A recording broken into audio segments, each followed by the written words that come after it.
Querida audiencia, interrumpimos la programación para comenzar con las historias más terroríficas, misteriosas e impactantes que puedan existir. Aquí comienza Miedo con Emoción, junto a Ariel.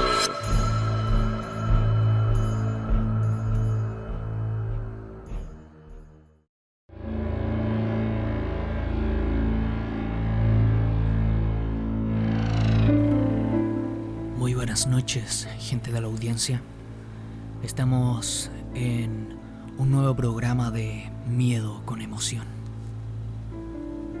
El día de hoy hablaremos acerca de leyendas urbanas de el habla hispana, específicamente de España, México, Perú y Chile.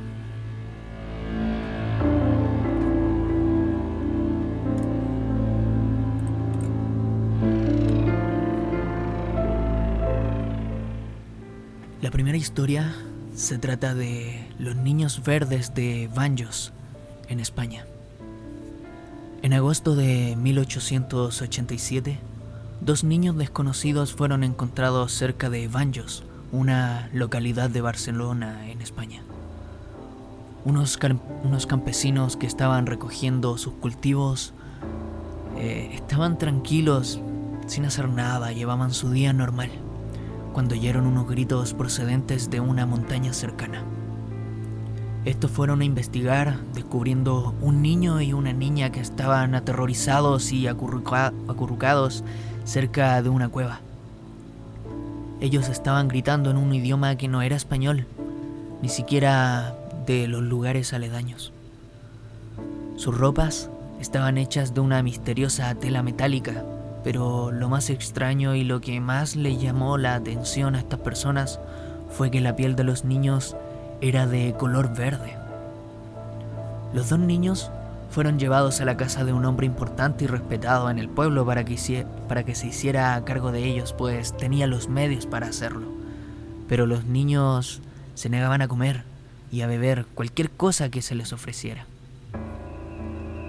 El niño pronto enfermó y murió, pero la niña, luego de unos días, se puso a comer una dieta de verduras crudas, porotos crudos en su mayoría, que hizo que al poco tiempo se sanara y se salvara. La extraña niña vivió en el pueblo durante 5 años después de su misteriosa aparición, durante los cuales su piel cogió un tono caucásico normal, además de aprender español. Pero lo que ella explicó de sus orígenes solo aumentó el misterio. Ella dijo que junto a su hermano habían venido de una tierra sin esta esfera llamada Sol, donde la gente de allí era de color verde. Dijo que vivían en un perpetuo crepúsculo, no había mayor iluminación que eso. Hubo una tierra de luz, pero era más allá de una gran corriente de agua, contaba la niña. Cuando se le preguntó cómo llegó al exterior de la cueva, solo podía decir que oyó un ruido muy fuerte y luego fue junto a su hermano hacia ese lugar, pero fueron empujados a través de algo. Y de la nada, ellos dos estaban en la cueva y podían ver una luz al final de la oscuridad. Se dirigieron allí y lo demás ya se sabe. Con la muerte de la muchacha se desvaneció toda esperanza de resolver el misterio. Quedó sin una conclusión esclarecedora. Cabe destacar que existe otra versión de esta historia, pues en Woolpit, Inglaterra, ocurrió algo muy parecido. Quizás es una variación o tal vez podría haber ocurrido en ambos lugares, no se sabe. También existen más versiones publicadas en libros y pruebas de historias similares en otros países como Francia y Alemania. Este hecho es bastante popular en Inglaterra, incluso más que en España, pues en la localidad de Woolpit puede verse un letrero representado por estos dos niños hasta el día de hoy. La localidad de Banjos no existe actualmente en España, aunque se cree que puede tratarse de una ciudad llamada Bañolas que había en ese entonces.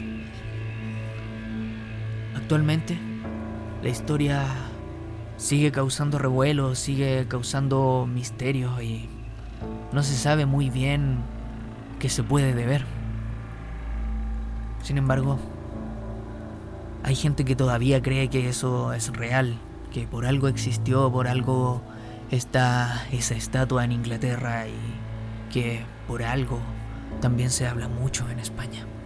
Sin embargo, ya no hay pruebas.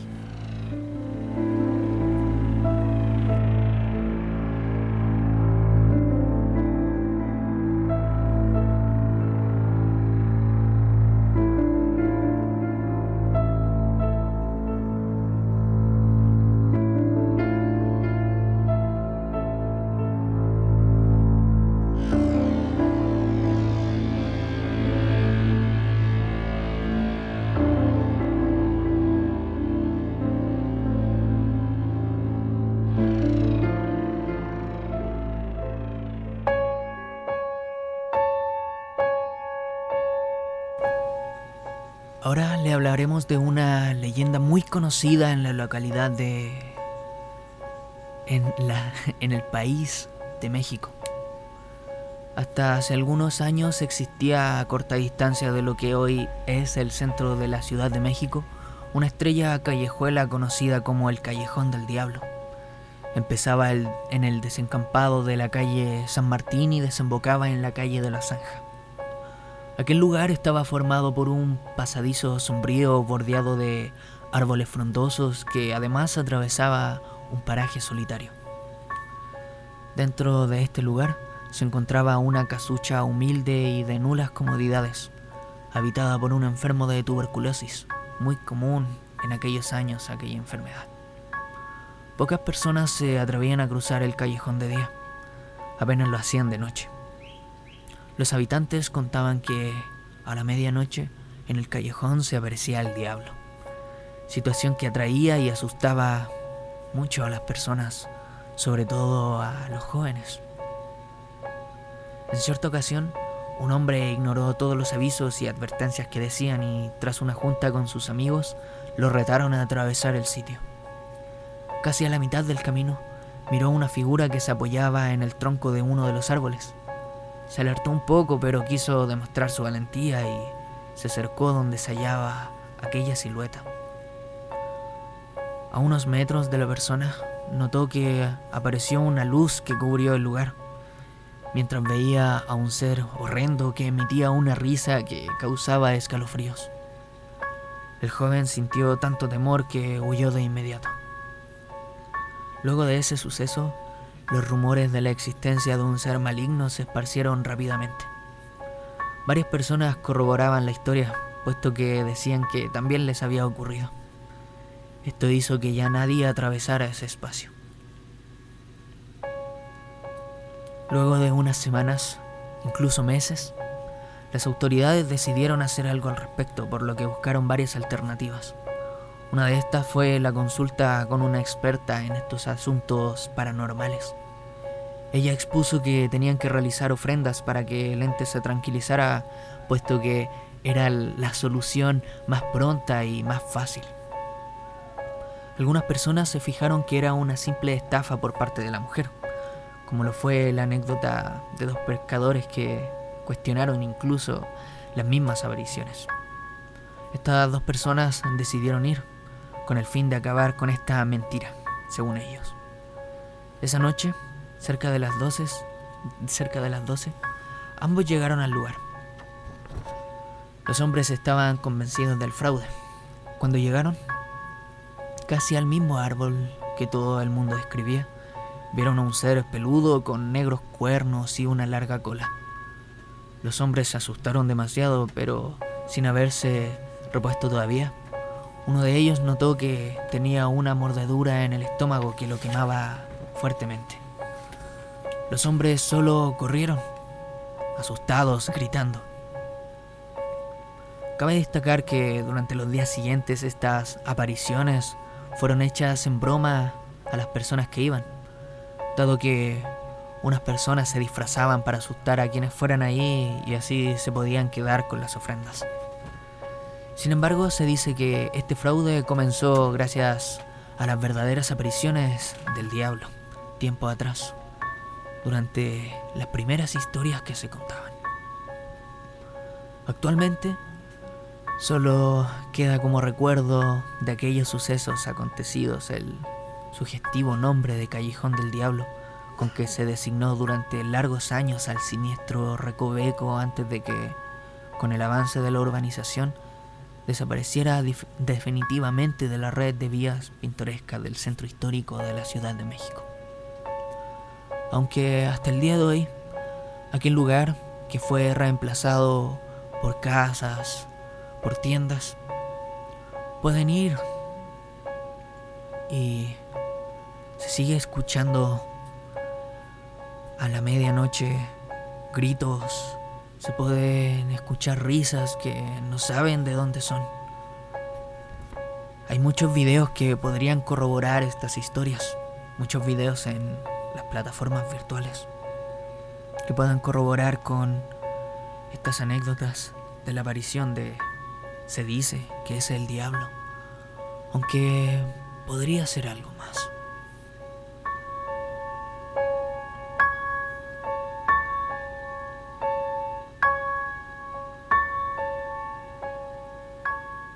Ahora, trasladándonos a Perú, les contaré la historia de los pixtacos. Resulta que en Perú, por los años 60 y 70, cuando los pequeños pueblos estaban alejados de las grandes ciudades y la población se dedicaba a la agricultura, al pastoreo, entre otras actividades, empezó a suceder algo que atemorizó mucho a las personas. Comenzó a haber desapariciones entre los pobladores y pobladoras. Debido a la lejanía de estos pueblos, no recibían la ayuda necesaria del Estado, haciendo ajeno a este tema, hasta que una persona descubrió cómo desaparecía la gente y dónde iban a parar.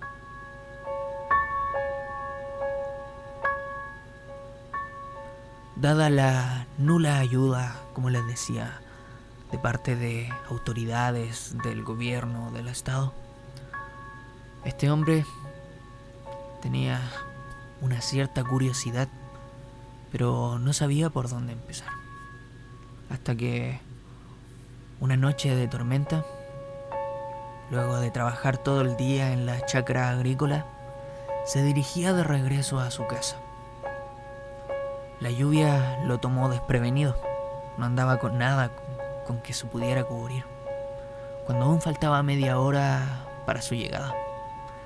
Estaba empapado, apenas veía por la oscuridad y la lluvia lo tomó desprevenido. Cuando aún faltaba media hora para su llegada, comenzó a sentir una presencia detrás de él. No lograba ver absolutamente nada, pero aún así lo sentía. Apuró el paso. Incluso llegó a correr del miedo y del nerviosismo, hasta que aquel ente sintió que estaba muy pero muy cerca del hombre. Ya exhausto, tropezó y sintió que alguien se le vino encima y le golpeó la cabeza.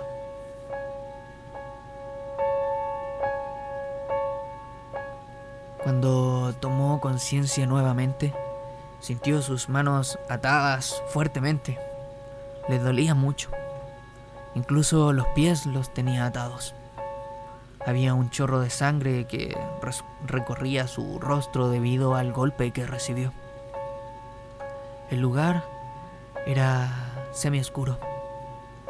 Sentía risas chillonas, murmullos, gemidos y palabras que no entendía, balbuceos que no podía comprender, pero no veía a nadie. Logró sentarse, movió sus manos y pudo desatarse de piernas. Se arrastró a la luz, aunque lentamente, precavido. Notó que el piso estaba húmedo, frío y un poco fangoso, hasta que se dio cuenta que estaba en una cueva. Cuando su vista se acostumbró a la oscuridad, logró divisar algo completamente espantoso. Había cuerpos colgados, decapitados, otros sin extremidades. Había cuerpos desollados. También había cuerpos de infantes, jóvenes, adultos, adultas, gente anciana. Reconoció luego todos los cuerpos entre las personas desaparecidas. Todas las personas, decenas, eran aquellas personas que habían desaparecido.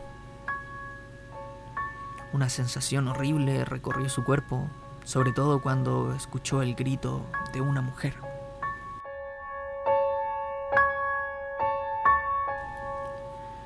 Esta estaba siendo desollada viva mientras le quitaban la grasa del cuerpo.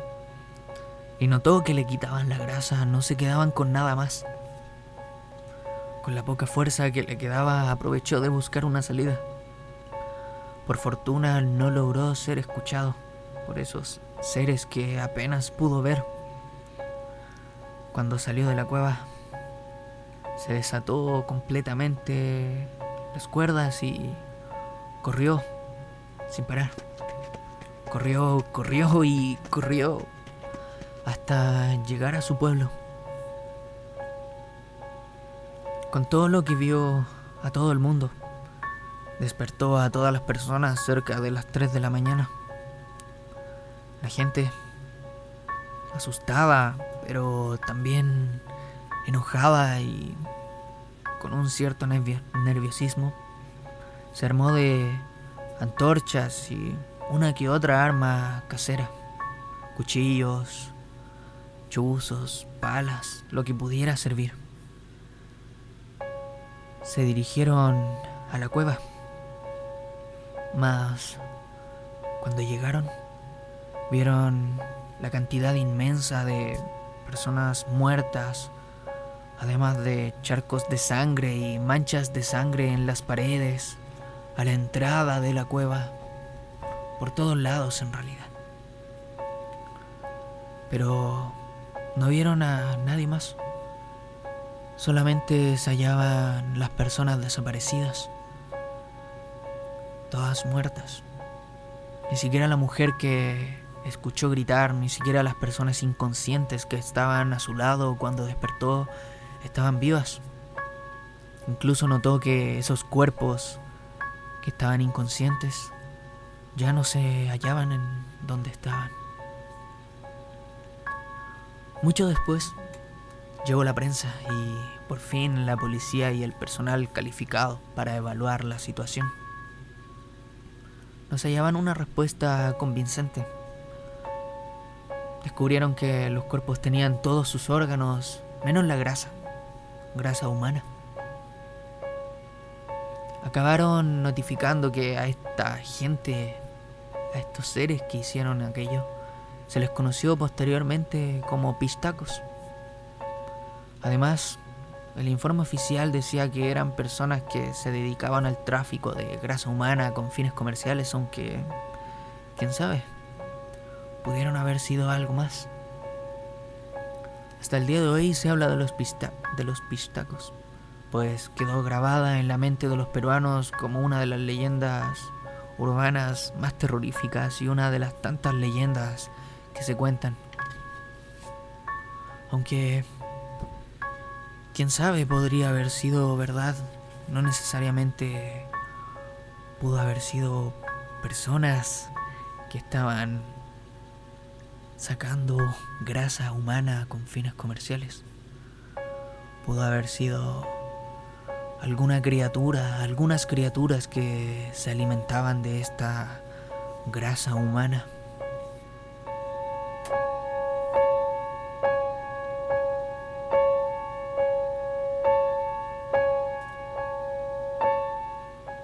Por último, les vengo a hablar sobre una de las leyendas más famosas de Chile, y se trata del imbunche. La palabra imbunche proviene del beliche, idioma de los primitivos habitantes de Chiloé. Ibun significa pequeño ser y che significa hombre. Es decir, imbunche significa hombre pequeño. Para quien no lo sepa, un imbunche o machuco de la cueva es un ser que se crea. Se relata en las viejas historias que un niño primogénito fue vendido por sus padres antes de su 9º día de nacimiento a un miembro de la comunidad de brujos de Chiloé. Esta comunidad correspondía a un grupo especial de brujos. El niño fue llevado a la cueva. Rasparon su bautismo y le quebraron la pierna derecha, se la torcieron y la dejaron sobresaliente por su espalda. Luego se dieron cuenta que el bebé tenía la capacidad de deformarse y dislocar todos sus miembros. Con el tiempo, los brujos lo sometieron a tales brujerías que este niño era capaz de girar la cabeza en 180 grados e incluso las acrobacias de dislocación de sus miembros eran casi nada comparadas con aquello que le hicieron. Cumplidos los 3 meses de edad, le partieron la lengua en 2 y diariamente le friccionaron la piel con una concentrada infusión de hojas de huiripinda y pico chihuín. Durante los primeros meses lo alimentaron con leche de gata negra, después con carne humana obtenida de los cementerios, de cuerpos ya putrefactos. Con este tratamiento lograron hacer perder el aspecto humano de aquel ser y lo transformaron en un horrible monstruo antropófago. Su cuerpo, a causa de las mencionadas fricciones, se cubrió de largas y tiesas cerdas, excepto la panza colgante y lampiña. Sus brazos y su pierna restante, transformados ahora en toscas patas, le permitieron con gran dificultad andar solo algunos pasos. Su pierna derecha, atrófica, flacuchenta y peluda, se elevaba temblorosa por el dorso, simulando una asquerosa antena, y tenía el rostro velludo y su boca babeaba constantemente. Definitivamente no era un humano.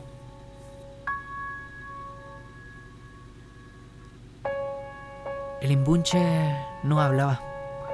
Solo emitía sonidos guturales, ásperos y desagradables. Lo que conservaba de humano era una cierta comprensión necesaria para reconocer a los brujos, como todo animal lo hace. Su papel, el del imbunche, consistía en cuidar la entrada de la cueva donde la brujería desarrolla sus actividades. Es el guardián del templo, que solo da entrada únicamente a aquellos que cumplan con el santo y seña en un árbol determinado para finalmente hacerle una gran reverencia. Terminada su misión, cierra la entrada de la cueva con una gran piedra y se dedica a su único deleite, que es comer carne humana.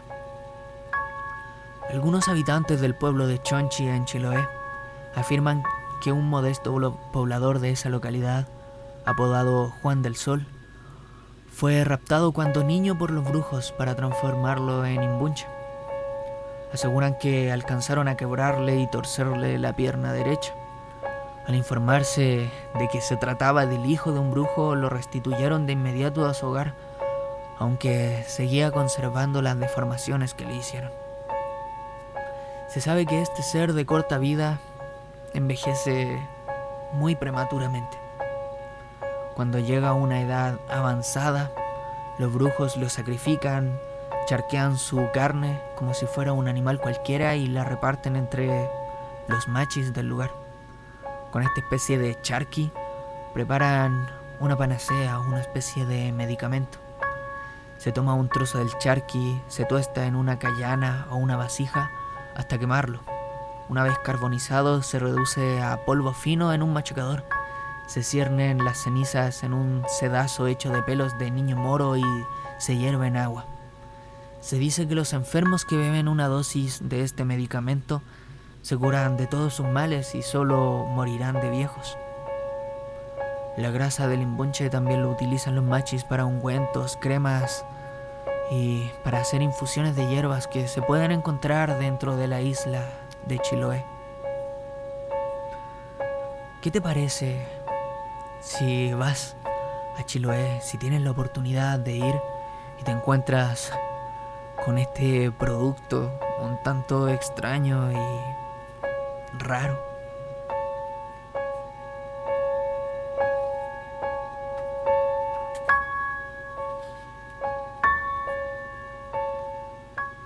Auditora, acaban de escuchar 4 historias de habla hispana, de España y 3 de Latinoamérica. ¿Qué piensan de estas historias? ¿Piensan que algo como todo aquello que les acabo de contar pudiera existir? ¿Han sentido alguna vez que han sido perseguidos o perseguidas por alguna de estas criaturas, por el imbunche, por criaturas extrañas, por brujos, por sombras? ¿Conocen a alguien que haya extraviado a algún bebé para no saber más de él o de ella? ¿Conocen alguna calle por su localidad que puede tener estas extrañas apariciones? ¿Pueden contar si alguna vez alguna persona desapareció sin encontrar nada de aquella persona, solo rastros de sangre? O incluso, ¿han conocido alguna vez algún niño o alguna niña un tanto extraño o extraña que no saben de dónde son, no les entienden nada y terminan desapareciendo?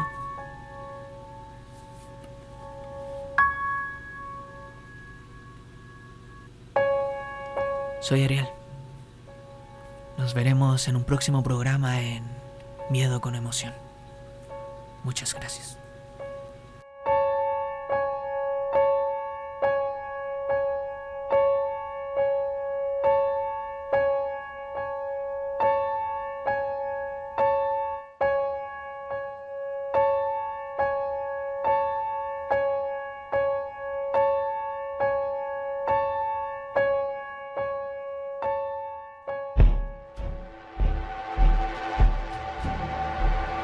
Es momento de despedirnos.